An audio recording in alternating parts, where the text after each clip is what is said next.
तो क्या एक मराठा भोसले महाराष्ट्र में, शिवाजी महाराज के महाराष्ट्र में, एक दीपक भोसले जो मालेगांव म्युनिसिपैलिटी का पहला नागरिक रहा हो, क्या वो उसका जन्म दाखिला रद्द कर दिया गया? क्या वो बांग्लादेशी हो सकता है? क्या वो रोहिंग्या हो सकता है? क्या वो पाकिस्तानी हो सकता है?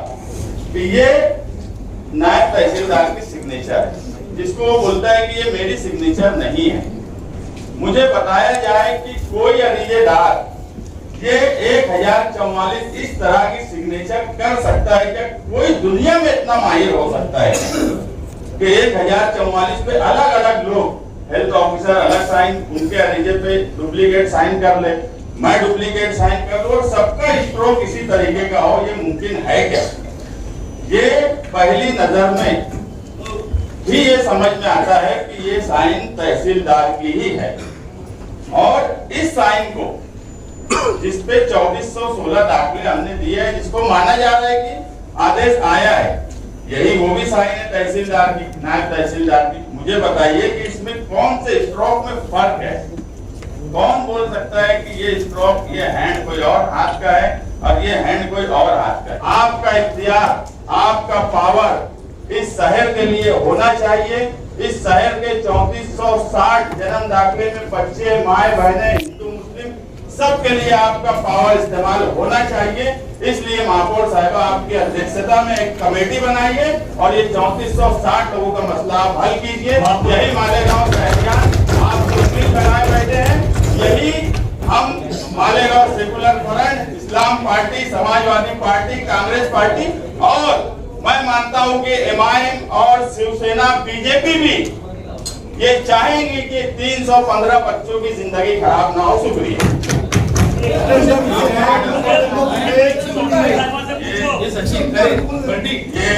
जन्म दाखिले का सवाल मालेगांव शहर में बहुत गंभीर सवाल है। इसमें मालेगांव शहरियान जनवरी 2021 से मुसलसल परेशान है। कई लोग जेल में, कई लोग हाईकोर्ट में। हमने मालेगांव शहर में minority defence committee Asif Sheikh साहब और हमने बनाई, और उस वक्त से हम कानूनी तौर पर उनकी मदद कर रहे हैं। ये बात जो यहाँ बोली जा रही है, ये न्यायालय का विषय है। जो न्यायालय का काम है वो हम न्यायालय में कर रहे हैं। जो महासभा का पावर है वो हम महासभा में अपनी बात करेंगे। यहाँ पर सवाल एफआईआर का हो जाना नहीं है। हम कोई एफआईआर वॉइस करने का सवाल नहीं लाए। हमने कोई न्यायालय से वापस ले लो, ये हमारा सवाल है। हमारा सवाल सीधा सा है कि 1044 जन्म दाखिले जो तहसीलदार के आदेश पे कारपोरेशन के हेल्थ डिपार्टमेंट ने दिया, क्या वो 1044 आदेश हेल्थ डिपार्टमेंट में आए थे कि नहीं आए थे? मैडम, हेल्थ ऑफिसर कभी ये मानना है कि 1044 दाखिले महानगर पालिका के हेल्थ डिपार्टमेंट में आए। उसके बाद हमने जन्म दाखिले इशू किए और वो जन्म दाखिले जिनको मिले उन्होंने उसका इस्तेमाल अपने अपने तौर पे, जिसको आधार कार्ड बनाना था, किसी को पासपोर्ट बनाना था, किसका स्कूल में एडमिशन का काम था, ये सारे कामकाज इस पर हुए। मगर जब इंक्वायरी शुरू हुई, उस इंक्वायरी में सिर्फ मालेगांव शहरियान नहीं गए, यानी उसमें तकलीफ में आए ऐसा नहीं है। महानगर पालिका के प्रभाग अधिकारी, हेल्थ डिपार्टमेंट के लोग भी परेशान हुए। जो तहसीलदार ने 1044 दाखिले दिया था, मुझे कोई बता दे, नीलेश राय साहब बोल रहे थे कि लोगों ने सिक्का और सिग्नेचर बाहर कर लिया। तो ये हेल्थ ऑफिसर साहिबा बोलती है कि हमने बगैर नाम की एफआईआर, ठीक है, मेरे घर चोरी होंगी तो मैं कोई चोर का नाम बोल के एफआईआर नहीं करूंगा। मैं बोलूंगा मेरे घर ऐसी ऐसी चोरी हुई। चौकसी में पुलिस अब किसका नाम लेती है, ये सवाल था। सही बात ये थी कि ये एफआईआर होना ही नहीं चाहिए थी, और कारपोरेशन के हेल्थ ऑफिसर की तरफ से तो कतई नहीं होना चाहिए, क्योंकि उनके पास 1044 आदेश आए थे और 1044 आदेश पर अरीजेदार या कोई एजेंट साइन कर सकता है या सिक्के लगा सकता है, ऐसा मुमकिन ही नहीं है। मैं सिर्फ आपको बताऊंगा कि ये नायब तहसीलदार की सिग्नेचर है, जिसको वो बोलता है कि ये मेरी सिग्नेचर नहीं है। मुझे बताया जाए कि कोई अरीजेदार ये 1044 इस तरह की सिग्नेचर कर सकता है क्या? कोई दुनिया में इतना माहिर हो सकता है कि 1044 पे अलग अलग लोग, हेल्थ ऑफिसर अलग साइन, उनके अरीजे पे डुप्लीकेट साइन कर ले, मैं डुप्लीकेट साइन कर लूं और सबका स्ट्रोक इसी तरीके का हो, ये मुमकिन है क्या? ये पहली नजर में भी ये समझ में आता है कि ये साइन तहसीलदार की ही है। और इस साइन को जिसपे 2416 दाखिले हमने दिए है, जिसको माना जा रहा है कि आदेश आया है, यही वो भी साइन है तहसीलदार की, नायब तहसीलदार की। मुझे बताइए कि इसमें कौन से स्ट्रोक में फर्क है? कौन बोल सकता है कि ये स्ट्रोक, ये हैंड कोई और हाथ का है और ये हैंड कोई और हाथ का है? जब स्ट्रोक सेम हमको दिख रहा है तो क्या ये हेल्थ ऑफिसर कमिश्नर साहब को 1044, सबसे पहले तो अगर ऐसा सवाल आया था, इन्होंने डिपार्टमेंटल इंक्वायरी करना चाहिए था कारपोरेशन में। हमारा इख्तियार है, हम डिपार्टमेंटल अगर इंक्वायरी उस वक्त करते कि 1044 दाखिले पे सिग्नेचर सिक्के ये बराबर है कि नहीं, तो आपके प्रभाग अधिकारी पे गुनाह नहीं दाखिल होता, लोगों पे गुनाह नहीं दाखिल होता। गुनाह दाखिल हुआ है अभी तक 1083 लोगों पे, 1083, इसमें 700 महिलाएं। आप दोनों महिला है यहाँ पर, आप लोगों के सामने ये सोचने का सवाल है कि 700 महिलाओं पर गुनाह दाखिल हुआ जिसमें उनकी कोई गलती नहीं है, जिसमें उनका कोई गुनाह नहीं है, उसके बावजूद उन पे गुनाह दाखिल हुआ है। अब एक चीज हो गई है, हमको उसका समाधान निकालना है, हमको किसी भी तरीके से उसको कानूनी तौर पर उसका रास्ता निकालना है। हमारी इस मामले में ना शासन से कोई लड़ाई है, ना प्रशासन से कोई लड़ाई है, ना सरकार से हम लड़ना चाहते हैं।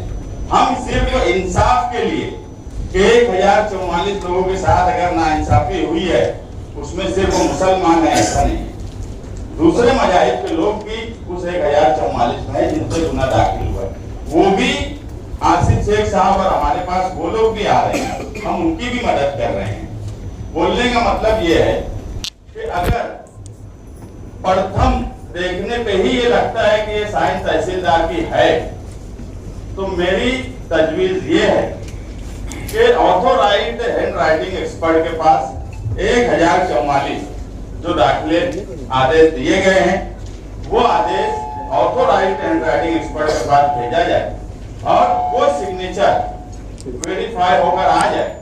उसके बाद कानूनी तौर पर हमको पूरे शहर के लिए माइनॉरिटी डिफेंस कमेटी को कानूनी तौर पे न्यायालय में क्या करना है वो हम करेंगे, मगर इसको हैंड राइटिंग एक्सपर्ट के पास आप भेजिए और ऑथोराइज्ड हैंड राइटिंग एक्सपर्ट के पास भेजिए, उसकी फीस महानगर पालिका अदा करें और वहां से हैंड राइटिंग एक्सपर्ट की रिपोर्ट आ जाएगी, दूध का दूध और पानी का पानी हो जाएगा।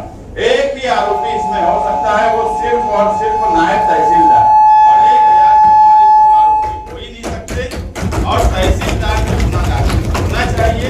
हैंड राइटिंग एक्सपर्ट की रिपोर्ट आ जाने दो और उसके बाद हम जो है न्यायालय में उसका इस्तेमाल कैसे करना है वो अल्लाह के करम से minority defence committee Asif Sheikh साहब और हमको अच्छी मालूमात है, हम अच्छे तरीके से उसको हैंडल कर सकते हैं। आप सिर्फ हमारी इतनी मदद करिए कि हैंड राइटिंग एक्सपर्ट से इसकी जांच करवा के हमको मंगा दीजिए।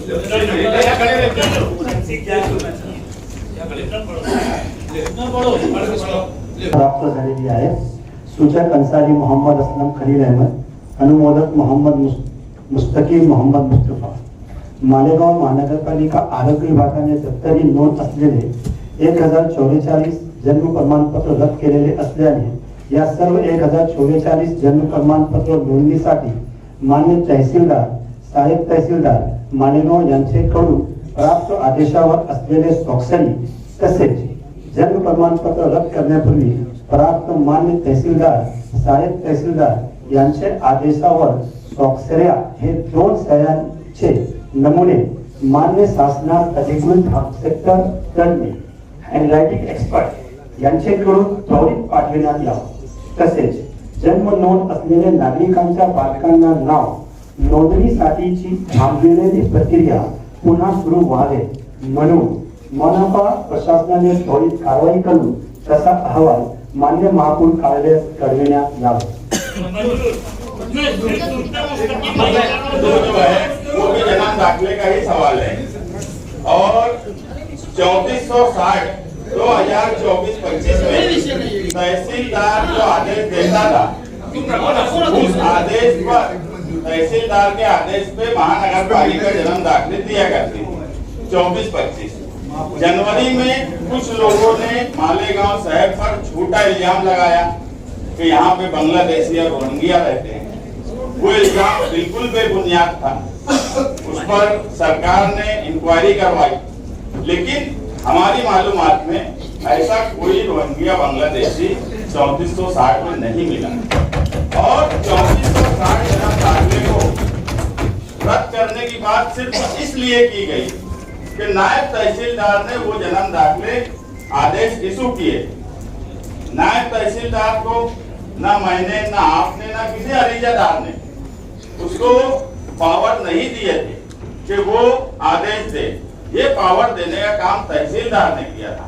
एक आम नागरिक को ये नहीं मालूम होता कि वो प्रोसेस करता है कि उसको ये यानी हेल्थ डिपार्टमेंट में आना है, वहां से प्रांत ऑफिस जाना है, उसको इतना ही पता है। उसने अपने सारे पेपर दिए और सारे पेपर उसके दुरुस्त थे।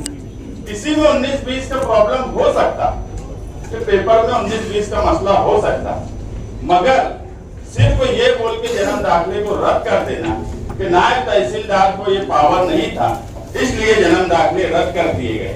अभी एजाज भाई जैसे दीपक भोसले की बात बोले, दीपक भोसले 1988 में इस शहर का नगर अध्यक्ष, जैसे आप महापौर मैडम पहली शहरी हैं, वैसे ही नगर अध्यक्ष भी पहला शहरी होता है मालेगांव शहर का।